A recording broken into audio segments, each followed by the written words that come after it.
Bem, galera,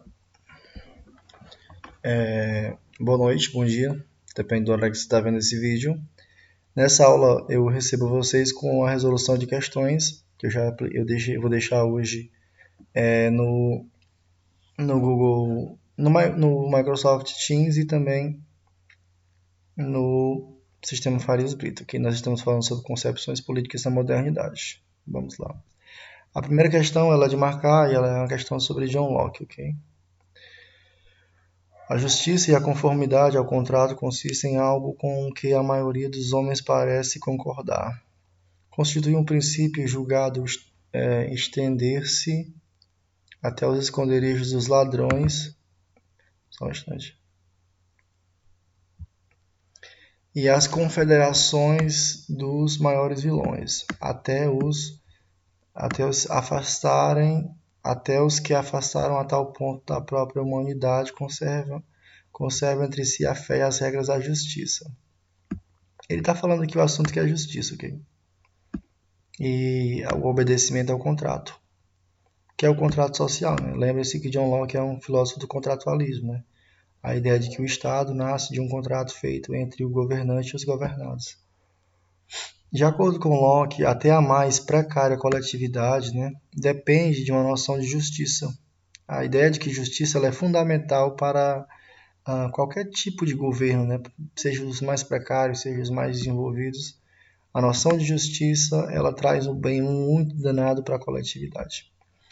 Pois tal noção, qual é a importância da noção de justiça para uma sociedade? É questão fácil, Léo, aqui. De cara aqui, você vai pelaquela que tem mais sentido, entendeu? Justiça, ela garante o que, justiça? A palavra justiça garante o que, assim? Quando eu falo de justiça, eu estou falando de igualdade, mais ou menos, igualdade de direitos, né?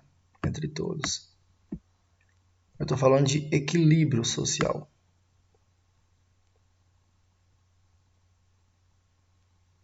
Eu estou falando de ordem. Então, uma sociedade que tem justiça, que a justiça é aplicada, ela mantém uma ordem e um equilíbrio social dentro dela. E ela é fundamental para que ela se desenvolva. Ok? Vamos passar. Letra B é certa. Questão 2. Leia a citação de Locke e atenda às questões. Poderão afirmar que, sendo a idolatria um pecado, não pode ser tolerada. Se disserem que a idolatria é um pecado e, portanto, deve ser escrupulosamente evitada, esta inferência é correta, mas não será correta se disserem que é um pecado e, portanto, deve ser punida pelo magistrado. Magistrado aqui é o cargo do governo, né? Ele está querendo fazer uma separação muito clara aqui entre o que é da esfera religiosa e o que é da esfera civil, entendeu? É uma diferença muito grande aqui. Não cabe ao governo, às funções do Estado, né, punir com leis e reprimir com a espada tudo que acredita ser um pecado contra Deus. Então, o governo ele não deve ter ingerência da religião, entendeu? As leis cristãs, as leis religiosas, elas não devem ter efeito para reprimir, para punir com a espada, né, com a justiça, né, se uma pessoa acredita ou não em Deus, entendeu? Então, dentro de uma sociedade moderna e civil, dentro de um governo liberal, que é o que o John Locke apoia, nós temos que separar uma coisa da outra. Uma coisa são as leis religiosas e outra coisa são as leis civis que governam o Estado, que é justamente a letra A aqui, ó. Que característica do liberalismo pode ser identificada nessa citação de Locke? Lembre-se, Locke é um defensor absoluto do liberalismo político, a ideia de que o Estado deve conceder o direito ao gozo da propriedade, da liberdade do indivíduo e deve se reconhecer dentro dessa função, né, de conceber ao indivíduo, aos homens, a proteção à propriedade. Então, dentro dessa perspectiva, né, fica muito claro aqui que o item A está falando sobre a secularização do poder. O que é secularizar? É tornar o poder que existe dentro de um Estado fruto das ações humanas. Fruto das ações humanas em um determinado tempo e espaço. Não tem nada a ver com a esfera religiosa, a esfera transcendental, né?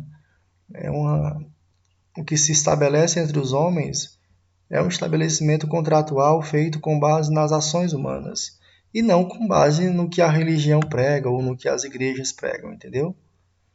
Então, as leis que regem a sociedade devem nascer e se estabelecer com base nos contratos feitos pelos homens dentro de um tempo e de uma época, não através de preceitos religiosos. Tópico 2. Comente exemplos de fatos que ainda ocorrem na política do mundo, né, que contrariam esse princípio. Ou seja, ainda hoje, em países como, por exemplo, o Paquistão, o Afeganistão e o Irã, né, que é um país absurdamente religioso, você vê que a religião, né, as questões religiosas, elas estão dentro, né, da política, determinando como a pessoa deve se vestir, no que ela deve acreditar, o que ela deve e o que ela não deve fazer, né, o que ela deve e o que ela não deve falar, né. Então há um controle muito grande nesses países sobre o comportamento das pessoas com base em critérios religiosos, que é justamente o que o John Locke ele condena, né, ele critica. Até mesmo as formas de pensar o mundo, elas são controladas dentro desses países, né? Aí tu pensa assim, mas isso só existe no Oriente Médio. Não, galera. Aí ele vem tratar aqui, ó, dentro de democracias mesmo, às vezes nós temos a chegada de alguns grupos religiosos, né, que tentam pressionar o governo a criar leis de acordo com as suas próprias opiniões. E isso daqui está acontecendo no Brasil, inclusive, entendeu? Quando, por exemplo, a Igreja Católica que não defende o aborto, tal, se não me engano é isso, entendeu? As igrejas evangélicas também, né, se posicionam contra o aborto. E aí elas querem que o governo crie leis para punir pessoas que praticam o aborto e não querem defender leis que sejam criadas para que o aborto seja liberado, entendeu? Então há uma intromissão, né, da esfera religiosa dentro da esfera política, né? A questão também do casamento gay, né, que é uma questão muito discutida hoje em dia, né? Existe uma pressão muito forte pelos católicos e evangélicos, né? Em maioria, claro que existem aqueles que defendem, né? De que isso daqui não seja executado, né? De que isso daqui não seja transformado em lei, porque seria, de certa forma, o final do mundo, né? Seria uma ofensa ao Deus Jeová, né? É isso, ok? É essa crítica que ele faz e você consegue ver muito claramente que isso ainda existe hoje em dia. Questão 3. A China é a segunda maior economia do mundo, que garante a hegemonia do seu quintal, como fizeram os Estados Unidos, no Caribe depois da Guerra Civil. As Filipinas temem por um atol de rochas desabitado que disputa com a China. O Japão está em plantão por uma ilhota de pedra e vento que a China diz que lhe pertence. Mesmo o Vietnã desconfia mais da China do que dos Estados Unidos. As autoridades de Hanoi, né, que é a capital do Vietnã, gostam de lembrar que o gigante americano, né, que são os Estados Unidos, invadiu o México uma vez. O gigante chinês invadiu o Vietnã 17. Aqui há um conflito aqui muito claro, né, entre os países, né, que um invade o outro, um quer tomar as riquezas do outro, quer conquistar e dominar o outro. Isso revela muito dos conflitos geopolíticos do mundo, né, que são muito comuns ali na década de 60, 70, né? Hoje existe com menos frequência, vamos ser sinceros, né? Mas filosoficamente, né, quando a gente vê os homens em constante guerra, né, em constante conflito uns contra os outros, né, nós lembramos de qual filósofo? Quem é que fala sobre isso, né? Quem é que fala sobre esse desejo do homem por ambição, por mais, por mais, por mais, por invadir, conquistar, se tornar mais forte, soberano um sobre o outro?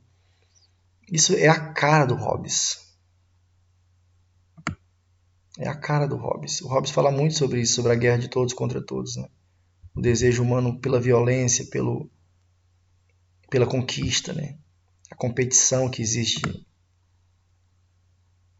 entre os homens, ela é algo até mesmo que natural, né? E aí o Hobbes ele deixa muito claro, né, que no estado de natureza, né, que é nesse estado de guerra, prevalece a desconfiança, né? que é o que nós temos no texto, né? Existe uma desconfiança muito grande entre os países, né? Que ora foi ameaçado, ora foi invadido por país B, país A. Mas existe um constante conflito e uma desconfiança constante com base na ideia de que os homens são maus e que se atrevem a fazer o mal e não pensam uma ou duas, três vezes se puderem fazer isso em benefício próprio. Então essas ideias de natureza humana selvagem, desconfiança no estado de natureza, competição e desejo humano por conquista, tudo isso remete muito à política hobbesiana, né? Muito, muito mesmo. Questão é.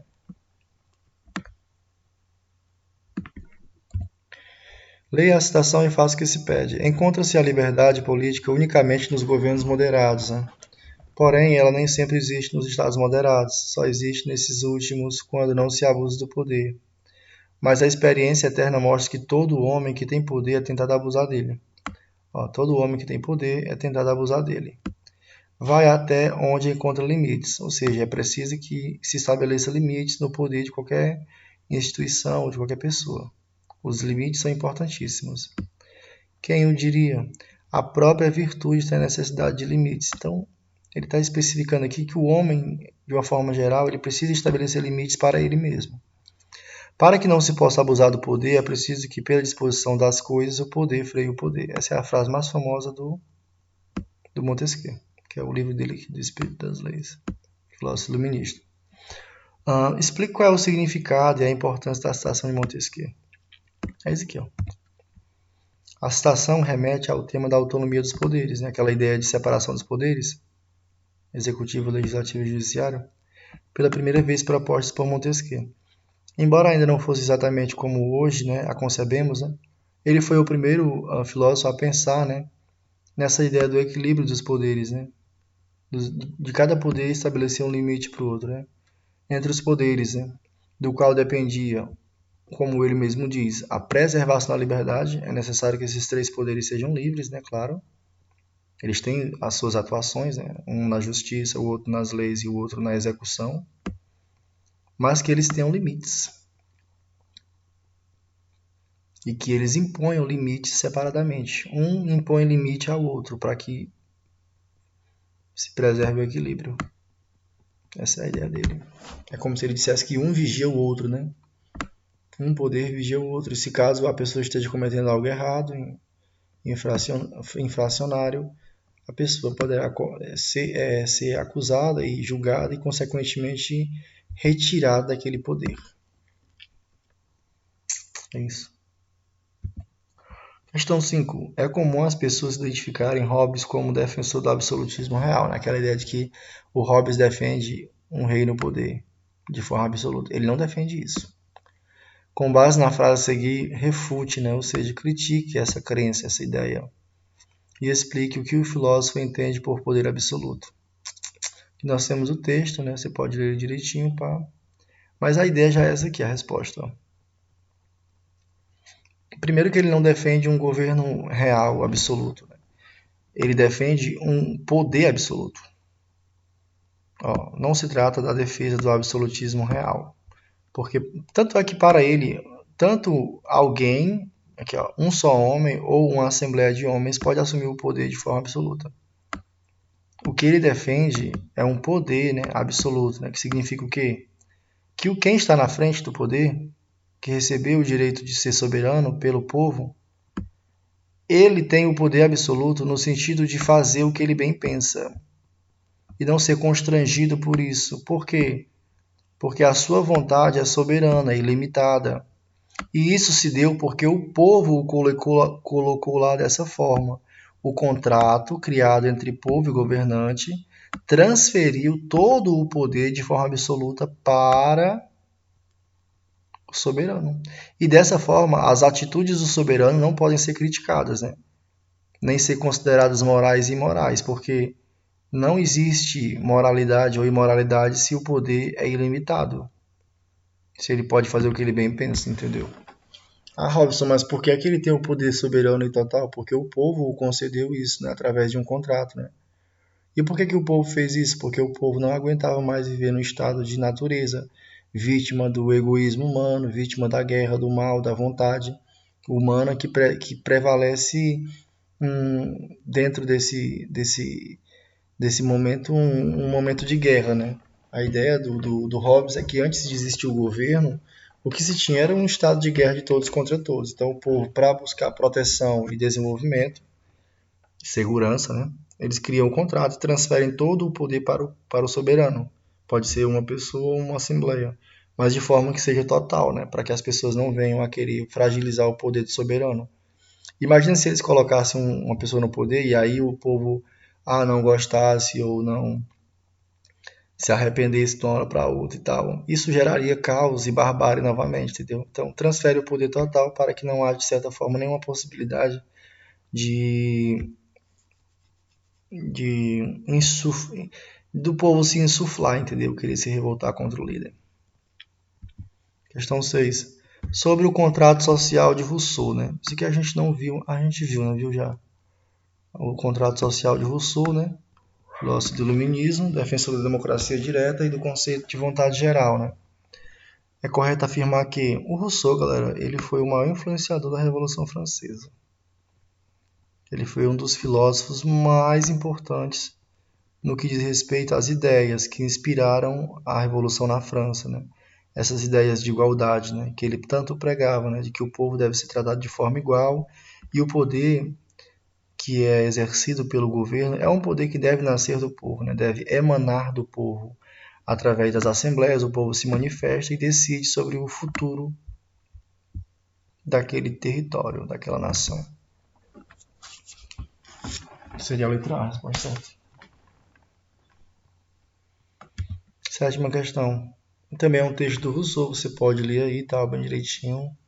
Vai falar sobre a ideia de que o homem nasce livre, né? Mas quando ele começa a viver em sociedade, ele começa a se corromper, né? E que a propriedade privada, de certa forma, ela trouxe a desigualdade entre os homens. Ele também vai falar sobre a necessidade de criar um corpo político, né?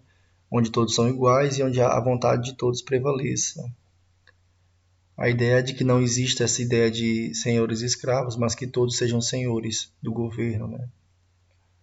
Ele chama isso de uma agregação, né?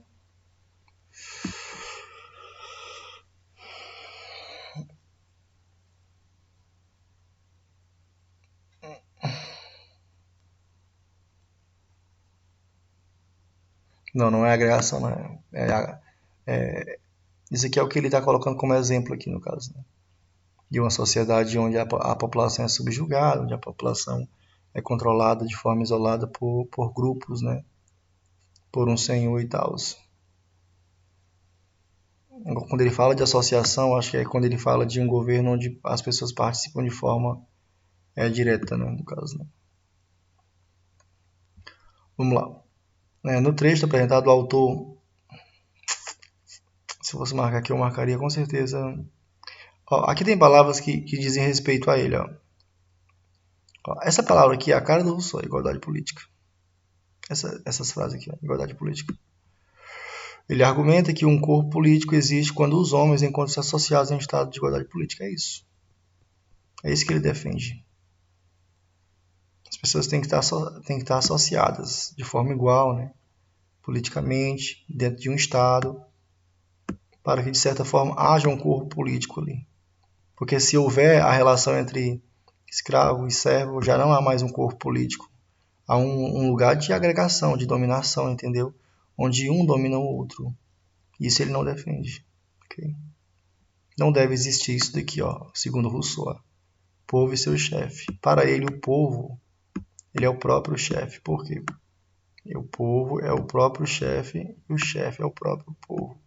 Porque quem cria as leis que vão governar o povo é o próprio povo. Então o povo é ativo, né, quando cria as leis e ele é passivo quando ele obedece às leis. Okay? É isso. E é isso, galera. Terminou aqui a aula de vocês.